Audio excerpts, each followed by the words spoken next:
Et alors je reviens un peu sur votre don, ça s'est matérialisé comment? Vous avez un souvenir précis de la révélation ou du moment où vous avez cru comprendre que vous pouviez aider les gens grâce à ce don? Alors, il y a deux étapes. Le don, je l'ai depuis toujours. Maintenant, le fait qu'il soit professionnalisé, c'est la sollicitation des gens. Donc les gens qui sont venus me voir, qui étaient prêts à m'échanger, on va dire de l'argent pour des conseils, ça en est devenu quelque chose de professionnel. Mais sinon, je l'ai depuis toujours, c'est un nom de famille, ça vient de ma mère. C'est un don que j'ai pas toujours accepté, que des fois j'ai pas, des fois j'aimerais bien ne pas avoir ce don. Je vous le dis en toute intimité. Hein. Des fois, j'aimerais bien me déconnecter, être complètement normal, oui, je le suis, mais pas avoir cette double vision, ce double ressenti, être quelqu'un de plus spontané. J'aimerais bien, mais bon, j'accepte, je suis comme ça. Et ce qui me permet de continuer, c'est le retour des gens, le sentiment de pouvoir apporter une aide aux gens. Car aujourd'hui, ma vocation, c'est d'aider les gens, d'aider les autres, ça c'est vrai.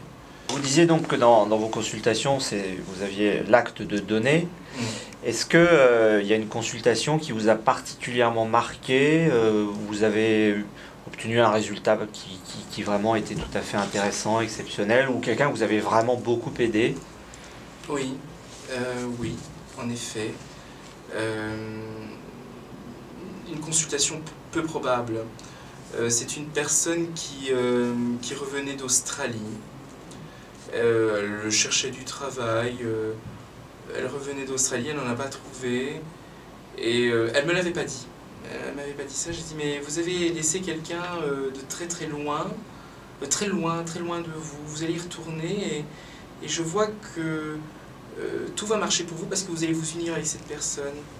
La personne, elle me rigole au nez. C'est ça qui est bien aussi dans les arts divinatoires, c'est que les choses qui paraissent complètement loufoques, peu rationnelles, finalement, des fois tombent là, puisque on a tendance à faire des choses pas toujours de manière contrôlée. Donc, et cette personne est retournée sans penser à ma consultation, sans rien, pour se jeter quelqu'un. Elle est retournée, elle s'est mariée, elle a trouvé du travail, elle habite en Australie. Elle habite du côté de Sydney, quoi, Townsville, je crois, je me rappelle bien. J'ai toujours des contacts, et elle me remercie encore. Et elle est revenue vers vous en tant que consultant, ou c'est quelqu'un qui vous suit du coup plutôt d'un point de vue amical ou... Non, pas amical, mais oui, j'ai eu son commentaire, j'ai eu son appel téléphonique, je pensais qu'elle voulait de nouveau une consultation, puisqu'elle a quand même encore de la famille en France. Hein.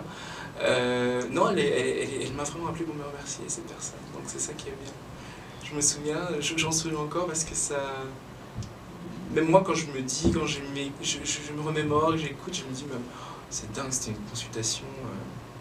C'était peu probable. La France, vous vous rendez compte, la France, le continent océanique, c'est trouver l'amour là-bas, retrouver le travail, enfin se marier là-bas, c'est étonnant. Enfin, j'ai encore du mal à... Vous avez vous-même été surpris? Oui, oui.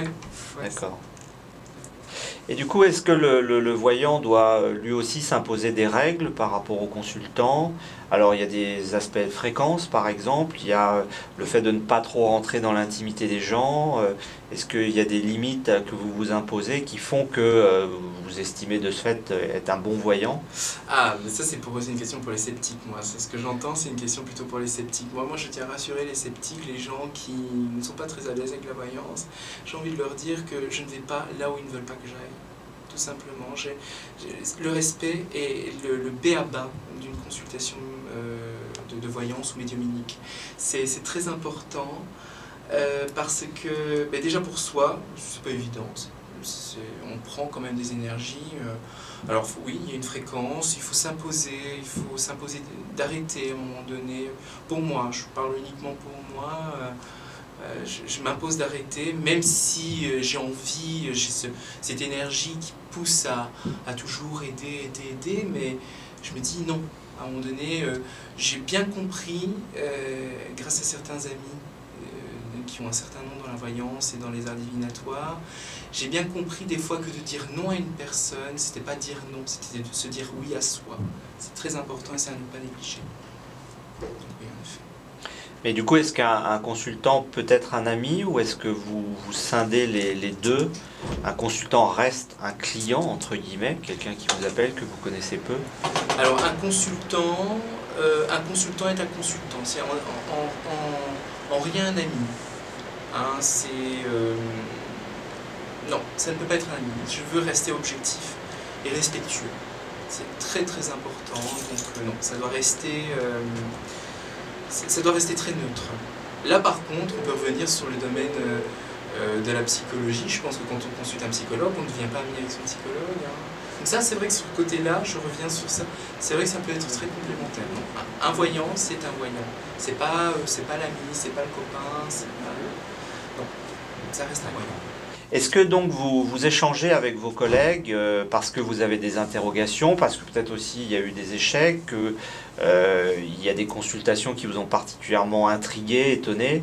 Est-ce que c'est un milieu où les professionnels se confrontent leur expérience? Alors oui, c'est vrai qu'on parle, on parle entre nous, pas avec tout le monde, je tiens à rassurer les gens. On se donne surtout pas des informations sur les clients, pas du tout, pas du tout. Mais on parle surtout de soi, ce qu'une consultation a généré émotionnellement pour soi, comment s'en débarrasser, comment se décharger. On parle surtout, parce que c'est vrai que c'est chargé des fois, il y a des consultations, on aborde des sujets tristes, parfois dramatiques, on est confronté parfois à la misère du monde. Et c'est pas évident. Parfois, oui, il y a un côté un peu pesant. Et... Ah oui, oui. On essaie de faire passer la pilule, on en parle, on dit bah, tiens, est-ce que toi tu as déjà eu ce cas-là, est-ce que c'est normal que ça te provoque ça, et on se remet des fois en question. Pour encore une fois parler de moi, des fois je doutais encore de mon don et je me disais tiens, ça ne va pas, j'ai l'impression de mal appréhender les choses. C'est bizarre, la personne me pose une question, je lui réponds tout à fait autre chose, est-ce que c'est normal? Oui, on se donne des conseils pour toujours dans le bénéfice du consultant, pour être tip-top, là présent, être en forme, être content. Est-ce que les consultants doivent faire attention à un minimum de règles, se préserver, se prémunir? Est-ce qu'il y a des choses à contrôler pour éviter de tomber dans certains pièges? Alors oui, il y a des pièges à ne pas tomber, ça je tiens à dire, parce que tout le monde n'est pas voyant, tout le monde n'est pas médium. Ça, je m'adresse vraiment aux personnes. Si vous avez votre professionnel qui, à un moment donné, vous parle de magie, d'occultisme, etc., là, attention. Je ne dis pas attention, hein, je dis attention, fuyez, non, quoique. Mais faites attention. Un professionnel des arts divinatoires ne s'en limite qu'aux arts divinatoires. L'occultisme n'a rien à voir. C'est deux choses différentes. Un voyant est un voyant. Maintenant, il peut avoir d'autres dons, mais en général, on ne se mélange pas avec l'occultisme, aux pratiques occultes, aux travaux occultes, ça n'a rien à voir. Donc faire très attention à cela. Et il faut avoir des prix raisonnables. Ça doit rester raisonnable. Ça ne doit pas être... on ne doit pas se trouver les poches pour consulter quelqu'un. On reste humain quand même, ça reste raisonnable. Une consultation, c'est pas anodin. Certaines personnes ont peur. Moi, je remarque que dans les sceptiques, certaines personnes ont peur parce qu'ils ont une image de la voyance qui est des fois complètement aux antipodes du métier de la voyance et de la médiumnité. Le marabout, la magie, des choses comme ça. Je tiens à dire que ça n'a rien à voir.